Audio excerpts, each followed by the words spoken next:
அப்பா காலையிலேருந்து எவ்வளோ வேலை. சீதாவும் ராமும் கடைக்கு போயிட்டு வரதுங்காட்டி நம்ம சமையல் வேலையும் முடிச்சாச்சு. அடுத்து வீடை கூட்டிட்டா வேலை முடிஞ்சது. பசங்களை சாப்பிட வச்சு ஹோம்ஒர்க் எழுத சொல்லணும். இன்னும் இவ்வளோ பேப்பர் கிழிச்சு போட்டு வச்சிருக்காங்க. 3 பேர்ல யார் கிழிச்சு போட்டு வச்சிருக்காங்களே தெரியலையே. இந்த பேப்பரெல்லாம் நோட்டு இல்லைன்ன வேண்டியது. அதுக்கப்புறம் இப்படி பேப்பரை கிழிச்சா எப்படி சீக்கிரம் தான் நோட்டு காலியாயிடும். இது யாருது? நோட்டு கீழே இருக்கு. நோட்டை கூட கீழே இருக்கிற தெரியாம டிவி பார்த்துட்டு இருக்காங்க பாத்தியா? பப்பு, சுப்பு, பிங்கி 3 பேர்ல இந்த நோட்டு யாருது? நேம் கூட எழுதல, புது நோட்டா இருக்கு, கீழே இருக்கு. என்ன அவ்வளோ அழகா டிவி பார்த்துட்டு இருக்கீங்க 3 பேரும்? பெரியம்மா, அது என்னோட நோட்டு. நேத்து தான் எங்க அப்பா வந்து கொடுத்தாங்க பெரியம்மா. ஏய், புது நோட்டை கீழே போட்டு வச்சிருக்கியாமா நீனு? இந்தா உன் நோட்டு. அம்மா, டிவி பார்க்க விடுறீங்களா? பேசிக்கிட்டே இருக்கீங்க, டிஸ்டர்ப் பண்ணாதீங்கம்மா நீங்க. பப்பு, டிவி பார்த்தது போதும். நீ சாப்பிட்டுட்டு ஹோம்ஒர்க்கை முடியும். நாளைக்கு இல்லைன்னா ஸ்கூல்லேருந்து எனக்கு கால் பண்ணுவாங்க, உங்கள் பையன் ஹோம்ஒர்க்கே எழுதவே இல்லைன்னு சொல்லிட்டு. சுப்பு, நீனும் சாப்பிட்டுட்டு எழுதுமா. ஏய் பிங்கி, ஃபோனை கூட, கேம் விளையாண்டது போதும். பெரியம்மா, நானே ஹோம்ஒர்க்லாம் முடிச்சிட்டேன். இன்னும் ஒன்று தான் பேலன்ஸ் இருக்கு. நான் ஈவினிங் உட்காந்து எழுதிக்கிறேன். நான் இப்போ கேம் விளையாட போகிறேன் பெரியம்மா. நீ ஹோம்ஒர்க்கை எழுதாம போ. உங்க அம்மா வரும்போது போன் கையில வச்சுட்டு இருந்தா என்னதான் பேசுவா? ஏன்க்கா அவகிட்ட போன் கொடுத்தீங்கன்னு சொல்லிட்டு போன் ஒழுங்கா கொடுத்துட்டு போய் வெளியில விளையாட போ. ஒரு நாள் கூட லீவ்ல நம்மள நிம்மதியா விட மாட்டேன்றாங்க. இந்த போனை வாங்கிட்டாங்க. இப்ப போர் அடிக்குது. நான் ஹோம்ஒர்க்கை முடிச்சிட்டேன். ஒண்ணுதான் பேலன்ஸ் இருக்கு, அப்புறமா முடிக்கிறேன்னு சொன்னா கேக்குறாங்களா? பிங்கி, நம்ம அம்மா தான் நம்மள வெளியில போய் கொஞ்ச நேரம் விளையாட பர்மிஷன் கொடுத்துருக்காங்களே. நம்ம வெளியில போய் வேற ஏதாவது விளையாடிட்டு வரலாம் வா. லட்சுமி, செண்பகம், நீங்க தான் ஜாலியான லைஃப். உங்களுக்கு ஹோம்ஒர்க் எழுத தேவையில்ல, ஸ்கூலுக்கு போக தேவையில்ல, ஜாலியா இருக்கீங்கல்ல.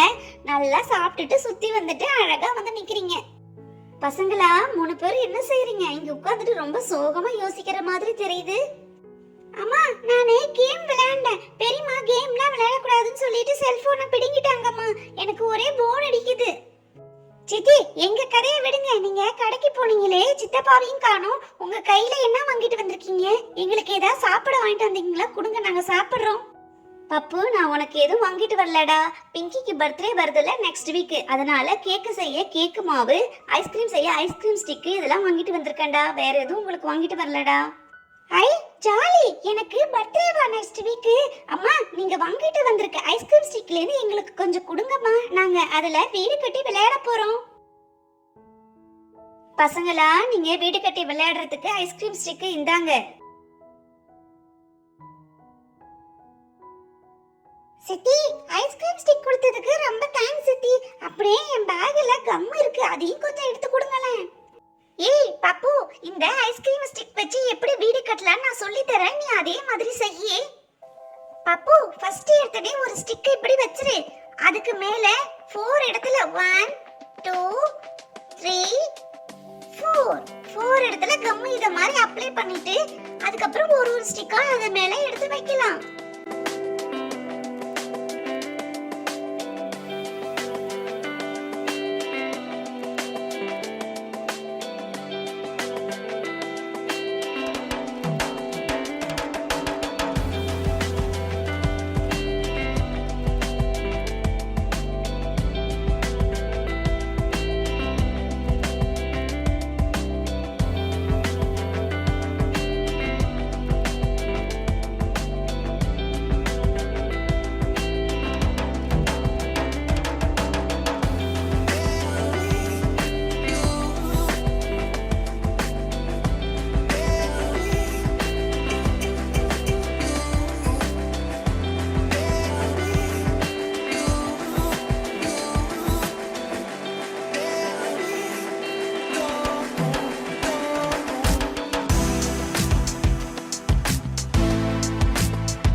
இதுக்கப்புறம் நம்ம வீடு கட்ட வேண்டியதான் இல்ல சுப்பு? பிங்கி, இப்ப எப்படி வீடு கட்டலாம்னு நான் சொல்றேன் பாரு. ஃபர்ஸ்ட் கட்டமா தர்மாக்கோலை கட் பண்ணி வச்சிட்டு நம்ம செஞ்சு வச்சிருந்த கேட் எல்லாம் ஒண்ணொண்ணா நம்ம வால் மாதிரி செட் பண்ணிக்கலாம்.